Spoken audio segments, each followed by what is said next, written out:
1 year after the marriage, the poor girl and her husband moved away, leaving the brothers depressed. No one has heard from her ever since, even after Alhaji Ilu and Muntari's deaths. Until recently, when she wrote to her brother Adam, telling him about her life and family. Adam was over the moon, but he concealed the news about his sister. He believed his stepmother and half-siblings were the least interested in knowing about her. The two are still planning on meeting each other after so long. Now they were seated on the carpeted, tiled floor of Hajia Atika's big living room, which had been made by the extension of many rooms, exchanging the usual pleasantries. Hajia Atika was sitting on the two-seater sofa at the center of the living room, with many food warmers arranged on one side, ready for her to break her Arafat fast. The woman may have aged, but some things never change. Her shady ways are still as young, and Noor undoubtedly believed she was the devil in disguise. She sat there, calculating who comes and goes. She's vituperative and malicious, yet all that's hidden behind that happy smile that says, "I love you all, you're all my children." But they knew better than to dwell on that. "Abba Noor, and Iso Kenan, Yahanya? How was your trip?" Ladidi said as she entered the living room, placing another food warmer among the many others. She sat down, greeting her brother with a smile and kind words that would make one assume her warmth was genuine. They were so good at it. "To Nuratu, come and serve yourself. I know you are not fasting," Hajia Atika instructed, referring to Noor, who almost rolled her eyes at the old lady but restrained herself, knowing her Abba was across the room and the old woman could throw a fit like crazy. Don't want to see her crocodile tears as she narrates a cock and bull story of how she's been a mother and loves everyone heart and soul. But she wasn't respected for that at her age, as if age can buy respect, Noor thought. She wished to share that thought with her grandmother soon enough. "Hajia, the name is Nurur Rahman, not Nuratu. She is one of your favorite granddaughters, yet you can't call her by her right name. I always tell you to call her Noor, the short form of her name," Ladidi spoke. If not for Abba being there, Noor would have laughed hard at her pretentious aunt and grandmother. If she was Hajia Atika's favorite, then she couldn't imagine how she treated her enemies. "Isn't that one and the same? You and your modern ways of naming your children," Hajia said, making a face. Abba and Auntie Ladidi smiled while Noor grimaced. Many of the Ilu children and grandchildren showed up, most of whom were children and grandchildren of Hajia Atika and a few of her victims. She had 10 children. After an eventful night with the family, Abba retired to his house for some sleep, leaving Noor behind with her cousins and aunties and the vulturous step-grandmother.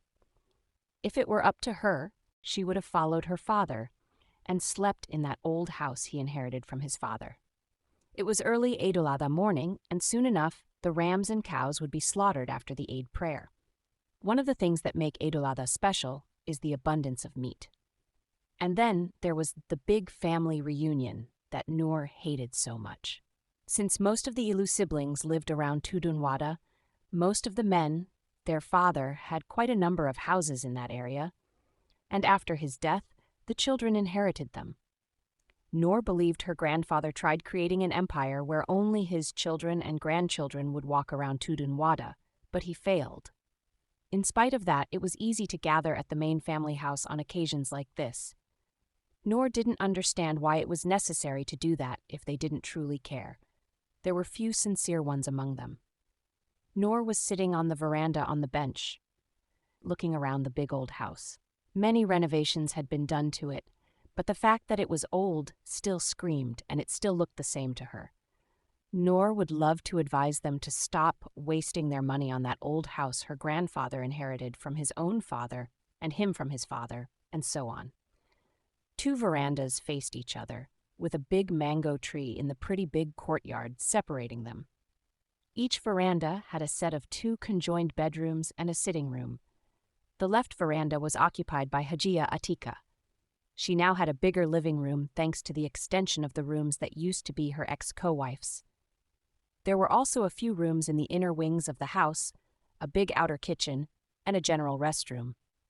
Noor had never known her biological paternal grandparents, though she had heard good things about them from her father. From where she sat, facing her late grandmother's room, she wondered if the woman would have loved her if she were alive. As wild as it may sound, Noor wanted to feel the love of a woman, someone like a motherly figure, which she never had all her life. Her father thought she would get that there, but the exact opposite was true. Their greed and hatred had only ruined her, and her anger toward them was even worse. "Noor, Hajia is calling you," a voice said, cutting her from her trance. She looked up to see Saada, aka the witch, according to Noor. She was the daughter of one of Hajia Atika's daughters and one of her favorite granddaughters. Even as a little girl, Saada had always been evil, perhaps even more evil than Noor could ever think of becoming. She pulled so many tricks on all the unwanted people of the house, people like Noor. At 22 years, she was still the same. She had once soaked all Noor's panties in freshly ground chili water, dried them, and put them back in Noor's box. And Hajia Atika had lashed out at 8-year-old Noor then for crying about the matter. One of her little cousins had told her what Saada did with her panties. It was a day after Auntie Ladida had sent her out of her house at 11 p.m. because she refused to give her favorite set of pajamas to her daughter Zainab. Of course, Noor had cried on her way to the Ilu residence, which was 2 streets away, only to come back and sleep in the lobby along with her youngest uncle Kamal, because Hajia Atika refused to let anyone from inside open the door, even though they were still in the courtyard conversing with her other grandchildren. During summer, they would spread their bedding in the courtyard and sleep there. "Nuratu, are you even listening to me?" Hajia Atika asked when Noor didn't say anything after she finished speaking. "No, I wasn't," Noor denied, even though she had clearly heard what the old woman said. She wasn't ready to abide by what the old woman had said, not now or ever. She was standing by the entrance of the bedroom, picking at her fingernails, while Hajia Atika was still sitting on her prayer mat, giving orders just like any other normal day in the house. "I said to start washing the dishes before Sa'a gets a little better and joins you. She had a terrible headache since last night, wallahi." The old woman repeated her statement with concern.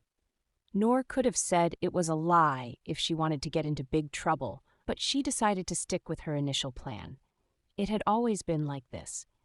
If Hajia Atika wasn't your biological mother or grandmother, you would forever be the Cinderella of the house, male or female, if you had no money. Lucky for those who didn't have to visit, they never had to face this.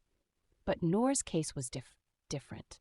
Her step-grandmother claimed to have raised her father and also did the same with her, so if they didn't visit, the woman would raise chaos and cry to every relative who came to visit that Adamu and his family didn't want to come home since she wasn't his real mother, when she was the one who raised him even before his mother passed away.